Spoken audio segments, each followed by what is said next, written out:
All right, thank you. Mr. President, welcome to Canada. Thank you very much. It's a great honor.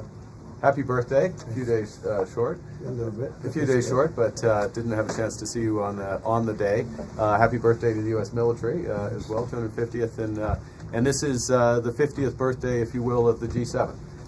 This marks the 50th birthday of the G7, and the G7 is nothing without U.S. leadership, and your personal leadership of the United States, many issues.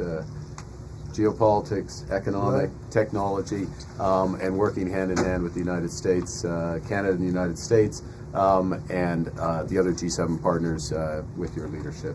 Very much looking forward to the meeting and grateful to have you. Thank you very much, Mark. I appreciate it, and we've developed a very good relationship, and we're going to be talking about trade and many other things. And we have a whole group of people, some traders and some other people. I see my top economy people. But we have a very talented group of people, and you do too, and I know they work together very well. I look forward to that. The G7 used to be the G8. Barack Obama and a person named Trudeau didn't want to have Russia in, and I would say that was a mistake, because I think you wouldn't have a war right now if you had Russia in, and you wouldn't have a war right now if Trump were president 4 years ago, but it didn't work out that way. But it used to be the G8.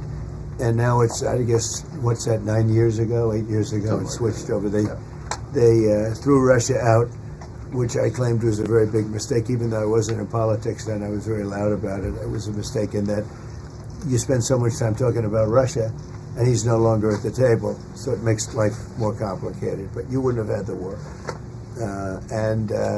Other than that, I think we're going to accomplish a lot. And I expect to. And I think our primary focus will be trade and trade with Canada, and I'm sure we can work something out. Yeah, very good. Thank you very much. Yeah, so much. Thank you very much. Mr. President,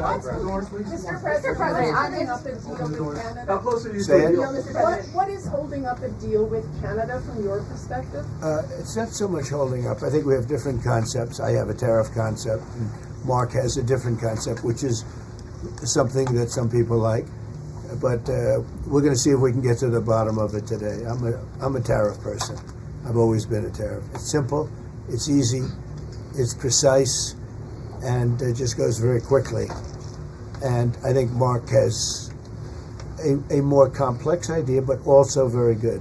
So we're going to look at both, and we're going to see what we're going to come out with something, hopefully. Do you think a deal is achievable within days, within weeks? Is there that kind of runway? Yeah, it's achievable. Both parties have to agree. Yeah, sure. Mr. President, have you heard any signals or seen any messages from intermediaries that Iran wishes to de-escalate the conflict? Yeah. What have you heard? What have you heard from the Iranians? They'd like to talk, but they should have done that before. I had 60 days, and they had 60 days, and on the 61st day I said, we don't have a deal. They have to make a deal, and it's painful for both parties, but I'd say Iran is not winning this war, and they should talk, and they should talk immediately before it's too late. And what would you say, in your opinion, what would it take for the U.S. to get involved in this conflict militarily? I don't want to talk about that. And you mentioned Putin. Do you think that he should have a seat at the G7 today, that it should be the G8? I'm not saying he should at this point, because too much water's gone over the dam, maybe. But it was a big mistake. Obama didn't want him, and the head of your country, the proud head of your country, didn't want him. This was a big mistake. You wouldn't have that war. You know, you have your enemy at the table. Even I don't even consider him. He wasn't really an enemy at that time. There was no concept. If I were president, this war would have never happened. But likewise, if he were a member of what was called the G8 at that time, it was always the G8, you wouldn't have a war right now. Why not? What intelligence support are you providing Israel? We've always supported Israel. We have for a long period of time, strongly. And Israel's doing very well right now.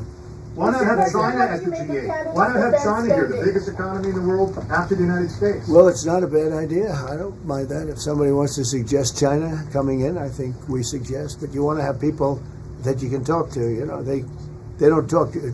Putin speaks to me. He doesn't speak to anybody else. He doesn't want to talk. because he was very insulted when he got thrown out of the G8, as I would be, as you would be, as anybody would be. He was very insulted.